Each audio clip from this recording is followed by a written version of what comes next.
नमस्कार दोस्तों, मेरा नाम जय कुमार तिवारी है। मेरे YouTube चैनल में आपका स्वागत है। दोस्तों, मैं department of housing and urban planning government of Uttar Pradesh से रिटायर्ड असिस्टेंट इंजीनियर हूँ। दोस्तों, आज के वीडियो में मैं बात करूँगा कि यूज ग्रुप के अनुसार आपके बिल्डिंग का वर्गीकरण कैसे किया जाता है। तो इसको और आसान भाषा में समझने के लिए मैं आपसे एक सवाल करता हूँ। दोस्तों, अगर आपको कोई बिल्डिंग बनानी है तो पहले आप क्या तय करते हो? ये तय करते हो कि उस बिल्डिंग में हम क्या काम करेंगे। बिल्डिंग जब बन जाएगी तो उसका निर्माण करने के बाद हम उसमें कोई दुकान खोलेंगे, कोई ऑफिस खोलेंगे, या उसमें रहने का प्रयोग करेंगे, या हॉस्पिटल खोलेंगे, या स्कूल खोलेंगे। पहले ये तय करते हो या पहले कुछ भी निर्माण कर लेते हो, बाद में सोचते हो कि इसमें हम क्या काम करेंगे? तो मेरे अनुसार दोस्तों आपका जवाब निश्चित रूप से यही होगा कि पहले मैं ये तय कर लेता हूँ कि हमें क्या काम करना है, उसके बाद ही उस बिल्डिंग का निर्माण करने की सोचता हूँ, और फिर उसी के अनुसार उसका नक्शा बनता है और उसमें कुल कितना खर्चा आएगा ये उसके अनुसार गणना कर लेते हैं। तब हम बिल्डिंग के निर्माण के बारे में योजना अपनी अंतिम समझते हैं। अर्थात पहले हम उस भवन का उपयोग क्या करेंगे, मेरे लिए वो क्या काम करेगा, ये तय हो जाता है। बस दोस्तों, जैसे ही आपने ये तय किया कि आप उस भवन का उपयोग क्या करोगे, इसी जगह इसी क्षण उस शहर का मास्टर प्लान आपके सामने आके खड़ा हो जाता है और वो ये कहता है कि ठीक है, आप ये काम करेंगे तो जो आपके ऑनरशिप में भूमि है, जिस एरिया में, जिस क्षेत्र में, उस शहर के जिस भी पार्ट में, तो जो काम आप करने जा रहे हो मास्टर प्लान में वास्तव में उस स्थान पर वो काम करने की अनुमति है भी अथवा नहीं। अर्थात उस शहर के मास्टर प्लान में आपकी लैंड किस लैंड यूज में आती है, ये तय करना उसी क्षण आवश्यक हो जाता है जैसे ही आप ये तय करते हो कि इस भवन में हम निर्माण करने के बाद क्या उपयोग करेंगे। इसका मतलब ये हुआ कि सबसे पहले आपको अपनी लैंड का ये देखना आवश्यक है निर्माण करने से पहले कि जो निर्माण करने के बाद उस भवन का जो उपयोग आप करोगे वो वास्तव में उस भूमि पर मास्टर प्लान के अनुसार आपको मिल सकता है या नहीं मिल सकता है। तो आज के वीडियो में मैं यही बात करूंगा कि आपके द्वारा जो भवन निर्माण करने के लिए प्रस्तावित किया जा रहा है और जो आप उसका उपयोग पहले से सोच के रखे हैं, करने वाले हैं, वो किस यूज ग्रुप में आता है। जब आपको यूज ग्रुप पता लग जाएगा तो आप ये जान पाएंगे कि यूज ग्रुप पता किया जाना क्यों आवश्यक है। दोस्तों, यूज ग्रुप के अनुसार ही उस बिल्डिंग को पास करने के सारे मानक बिल्डिंग बायोलॉजी में तय हैं।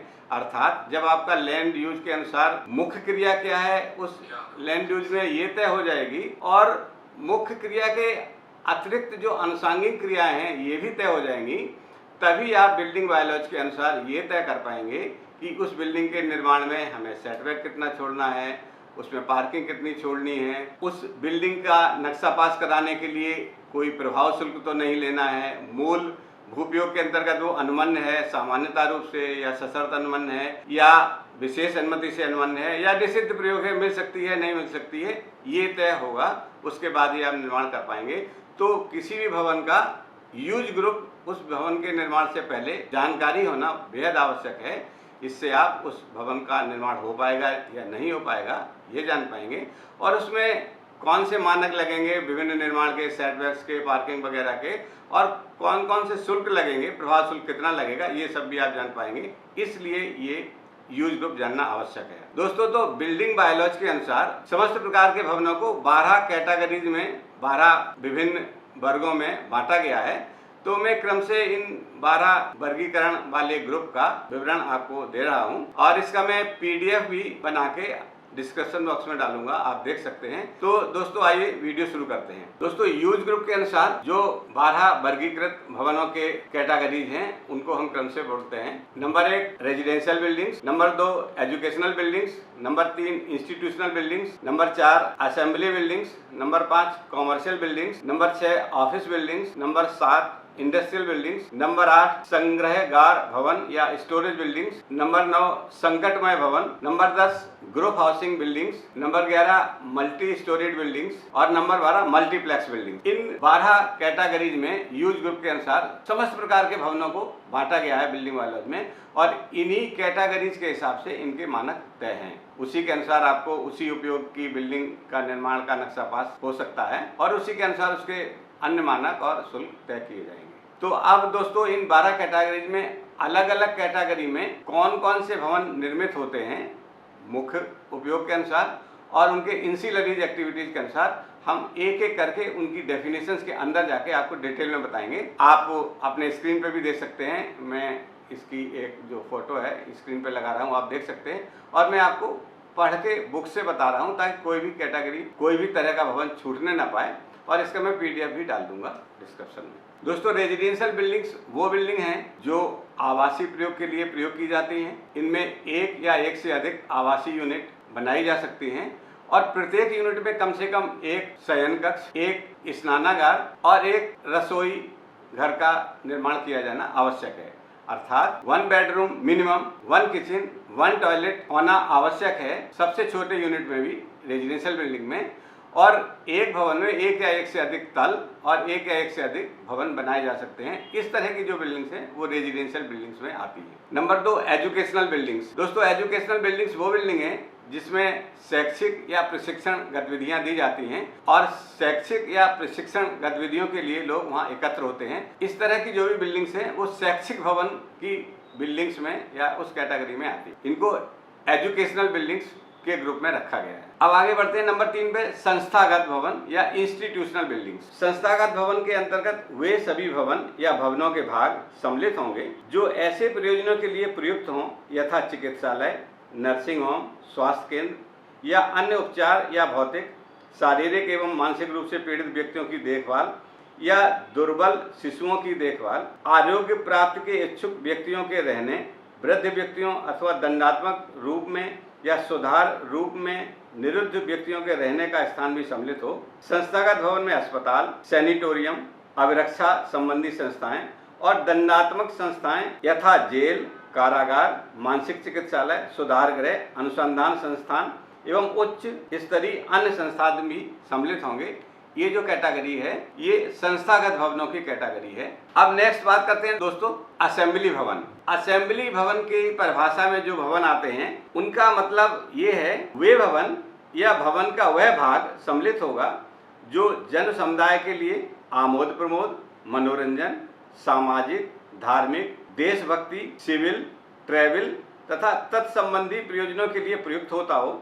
उदाहरण स्वरूप नाट्यशाला, छवि गृह, सामुदायिक भवन, प्रेक्षागृह, प्रदर्शनी भवन, पूजा स्थल, संग्रहालय, स्केटिंग, व्यायामशाला, नृत्य गृह, क्लब, यात्री स्टेशन, वायु थल अथवा अन्य सार्वजनिक परिवहन सेवाओं के टर्मिनल, मनोरंजन पार्क, क्रीड़ा स्थल आदि। इसके बाद दोस्त अगली जो कैटेगरी है वो है व्यवसायिक अथवा वाणिज्यिक भवन की, कॉमर्शियल बिल्डिंग्स की। इस कैटेगरी में कौन सी बिल्डिंग्स आते हैं आप देखिए। इसके अंतर्गत वे भवन या भवन का वह भाग जो दुकानों, भंडारण, बाजार, व्यावसायिक वस्तुओं के प्रदर्शन, थोक या फुटकर बिक्री, व्यवसाय से संबंधित कार्यकलाप, hotel, petrol pump, convenience stores एवं सुविधाएं जो व्यावसायिक माल की बिक्री से अनुषंगिक हो और उसी भवन में स्थित हो, वो सारी क्रियाएं इसमें सम्मिलित होंगी। अगला जो ग्रुप है वो है ऑफिस बिल्डिंग्स का। ऑफिस बिल्डिंग्स के अंतर्गत वह भवन या भवन का कोई भाग सम्मिलित होगा जो किसी अभिकरण, संस्था एवं प्रतिष्ठान के प्रशासनिक कार्यों के संपादन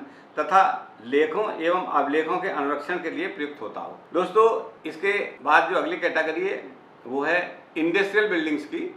इंडस्ट्रियल बिल्डिंग्स के अंतर्गत वह भवन या भवन का वह भाग या संरचना सम्मिलित होंगे जिनमें किसी प्रकार के उत्पाद या सामग्री बनाई जाती हो, संयोजन किए जाते हों या प्रोसेसिंग किए जाते हों। दोस्तों, इसके बाद जो अगली कैटेगरी है वो है संग्रहगार भवन या स्टोरेज बिल्डिंग्स। दोस्तों, स्टोरेज बिल्डिंग्स के अंतर्गत ऐसे भवन या भवन के वह भाग सम्मिलित होंगे जो मुख्यतः माल के संग्रहण या भंडारण हेतु प्रयोग में आते हों। उदाहरण के लिए वेयर हाउस, शीतगृह, फ्रीड depot, transit sheds, storehouse, hangar, grain elevator, धान्यागार या बार्न और अस्तबल आदि। दोस्तों, इसके बाद अगली जो कैटेगरी है वो संकटमय भवनों की है।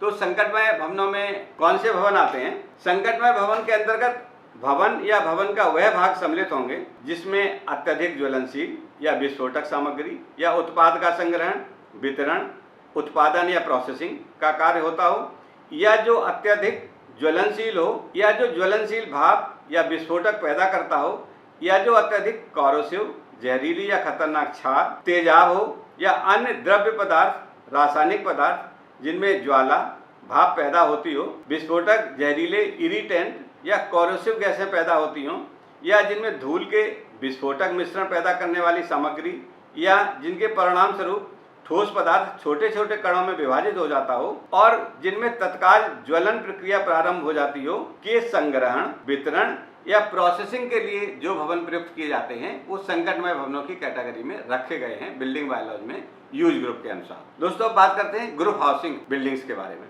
दोस्तों ग्रुप हाउसिंग बिल्डिंग्स के अंतर्गत समूह या बहुमंजिले भवन जिसमें प्रत्येक तल पर एक या एक से अधिक स्वतंत्र आवासीय इकाइयां हों तथा जिनमें भूमि एवं सेवाओं, खुले स्थल व आवागमन के रास्ते की भागीदारी एवं सह स्वामित्व सम्मिलित होंगे। इसके बाद दोस्त जो 11वीं कैटेगरी है, नेक्स्ट कैटेगरी, वो है मल्टी स्टोरीड बिल्डिंग्स की। दोस्तों मल्टी स्टोरीड बिल्डिंग्स का तात्पर्य भूतल सहित 4 मंजिले से अधिक अथवा 15 मीटर से अधिक ऊंचाई के भवनों से है। जो भी भवन हो जिनमें भूतल सहित 4 मंजिल बनी है या कुल भवन की ऊंचाई 15 मीटर या उससे अधिक है, वो मल्टी स्टोरीड बिल्डिंग की परिभाषा में यूज ग्रुप के अनुसार रखे गए हैं। दोस्तों लास्ट और 12वां जो यूज ग्रुप है वो है मल्टीप्लेक्स बिल्डिंग्स का। दोस्तों मल्टीप्लेक्स बिल्डिंग्स का तात्पर्य ऐसे भवन परिसर से है जो न्यूनतम 2 सिनेमा हॉल के साथ साथ वाणिज्यिक, सांस्कृतिक एवं मनोरंजनात्मक गतिविधियों के लिए अभिप्रेत होता हो, इन क्रियाओं के लिए उपयोग किया जाता हो। तो दोस्तों इस वीडियो में मैंने आपको सभी भवनों का मास्टर प्लान के अनुसार मूल भूपयोग या उसकी इंसैलिरीज क्रियाओं के अनुसार किस कैटेगरी में वर्गीकृत किया गया है ये बताया। इस जानकारी से आप उस भवन के यूज के बारे में जान पाएंगे, उसको पास कराते समय उसमें कौन कौन से मानक लगेंगे, सेटबैक के, शुल्कों के, पार्किंग के, ये जान पाएंगे। ये इस जानकारी का उपयोग है जो इस वीडियो में बताया गया है। दोस्तों ये वीडियो यहीं समाप्त होता है। अगले वीडियो में किसी अन्य महत्वपूर्ण जानकारी के साथ फिर आपके सामने उपस्थित होंगे। नमस्कार।